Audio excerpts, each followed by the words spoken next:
महाप्रभु जी काशी पधारे और तपन मिश्र नाम के एक भक्त थे, उनके यहां महाप्रभु जी विराजमान थे। इनको पता चला प्रकाशानंद जी को कि वही कृष्ण चैतन्य काशी आया है। बोले इसको कैसे भी करके मेरे सामने ले आओ। ये मेरे सामने आया नहीं और मैंने अपने वेद वेदांतों के बाणों से इसका पर्दाफाश कर दूंगा। ऐसे ऐसे बात।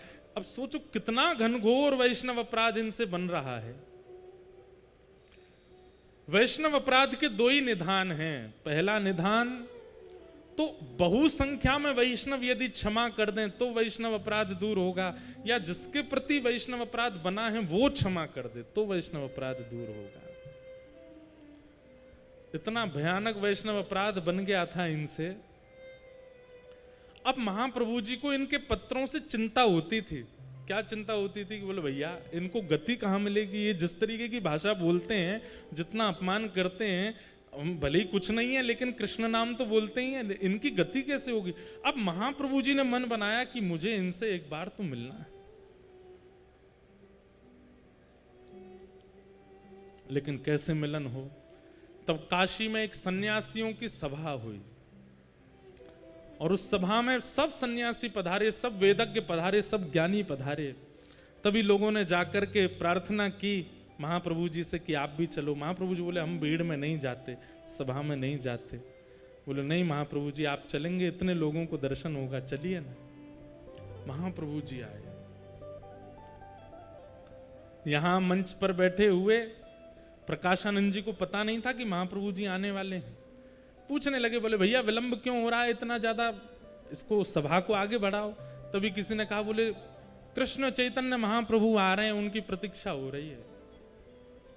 प्रकाशानंद जी ने तो अपनी कमर कसी, सिर पर एक पटका सा बांधा, बोले आज आने दो, आज बढ़िया है, इतनी सभा है, सबके सामने इसको आज देखूंगा। हाथ कांप रहे हैं, क्रोध में पैर कांप रहे हैं, आंखें लाल पड़ गई हैं, ताम्रवर्ण हो गया है, कब आएगा कब आएगा, मेरे सामने तो पड़े एक बार।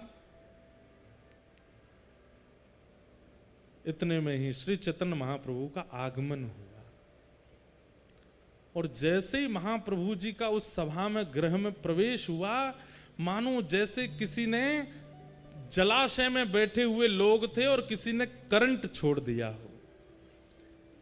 जैसे ही महाप्रभु जी का आगमन हुआ, मानो महाप्रभु जी वहां आए और यहां आगे बैठा व्यक्ति कृष्ण कृष्ण कृष्ण कृष्ण कृष्ण, उसके मुख से नाम ध्वनि प्रकट हो गई। इतने में ही पीछे का कोई व्यक्ति कृष्ण कृष्ण कृष्ण कृष्ण, मुख से नाम प्रकट होने लगा। तभी वहां दूसरा व्यक्ति हरि बोल कहकर के नृत्य करने लगा। पूरी सभा मानो देखते ही देखते देखते और केवल नाम नहीं प्रकट हो रहा है, नेत्रों से भावाश्रु जल बह रहे हैं, सब भुजा उठा करके नृत्य कर रहे हैं। केवल महाप्रभु जी की उस सभा में आगमन मात्र से यह स्थिति हो गई। मंच पर बैठे प्रकाशानंद जी ने जैसे ही देखा, अभी ये नहीं पता था कि यही चैतन्य महाप्रभु हैं, देखते ही मेरे आंसू क्यों आ रहे हैं, मेरा शरीर क्यों कांप रहा है, कृष्ण कृष्ण कृष्ण हरि बोल हरि बोल हरि बोल, ये कैसे शब्द मेरे भीतर से प्रकट हो रहे हैं। आसपास के अपने बालकों से बोले तुमको भी मेरे अंदर से कृष्ण नाम सुनाई दे रहा। बोले जी गुरु जी, ये मेरे आंसू क्यों आ रहे हैं, कुछ सभा में हुआ है क्या। तभी कोई कहता है महाप्रभु कृष्ण चैतन्य आ गए। बंधुओं विचार करके मन में भाव आता है, जिनकी उपस्थिति मात्र एक पत्थर हृदय के चित्त में भाव प्रकट कर देती है, कैसे महाप्रभु जी रहे होंगे। जिनको पता नहीं है वृंदावन क्या है, जिनको पता नहीं है कृष्ण कौन है, जिनको पता नहीं है युगल उपासना क्या होती है, ऐसे लोग उस सभा में बैठे हैं और महाप्रभु जी के आते ही सबके चित्त में कृष्ण प्रवाहित हो गए।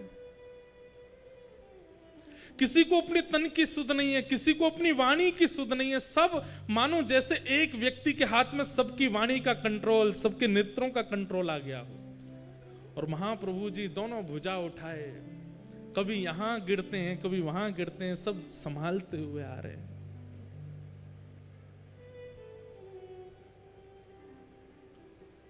प्रकाशानंद जी अपने क्रोध विरोध को तो भूल गए, मुख से नाम प्रकट हो गया, नेत्रों से आंसू प्रकट हो गए। और तभी चैतन्य महाप्रभु आए और आकर के ऐसे ही नीचे सभा में ही एक जगह सी बना दी लोगों ने। अच्छा, एक बात मैंने पढ़ी कि लोग बाग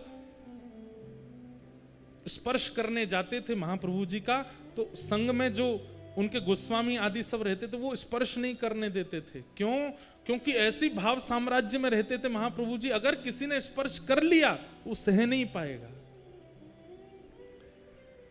अपने आप ही पहले जगह कर दी, भैया दूर दूर बैठो, इनका स्पर्श मत करना। महाप्रभु जी आकर के बैठ गए और भाव से बैठ करके सब सन्यासियों को प्रणाम किया, सबके चरण रज को अपने माथे से लगाने लगे। पता नहीं प्रकाशानंद जी को क्या हो गया, लोग बाग प्रकाशानंद जी को देख रहे हैं कि अब ये क्या बोलेंगे, लेकिन प्रकाशानंद जी तो अत्यंत भाव में आ गए, उठ करके नीचे आए, बोले जय हो। आप नीचे क्यों बैठ गए, ऊपर आइए ना। नहीं नहीं, मेरा स्थान यहीं ठीक है। तो जैसे कोई नीचे बैठ जाए तो उसको पकड़ के ऊपर लाते हैं, तो जैसे ही हाथ पकड़ा महाप्रभु जी का, सब बोले ये नहीं करना था इनको, और जैसे ही स्पर्श किया है, हाँ कृष्ण हाँ कृष्ण हाँ कृष्ण कह करके वहीं गिर पड़े प्रकाशानंद जी। शरीर पूरा कंपन होने लगा, नेत्रों से आंसू गिरने लगे। महाप्रभु जी ने किसी से कहा इनको संभालो। सुनने में इस स्थिति को हम अनुभव ही नहीं कर पाएंगे जो स्थिति होती थी।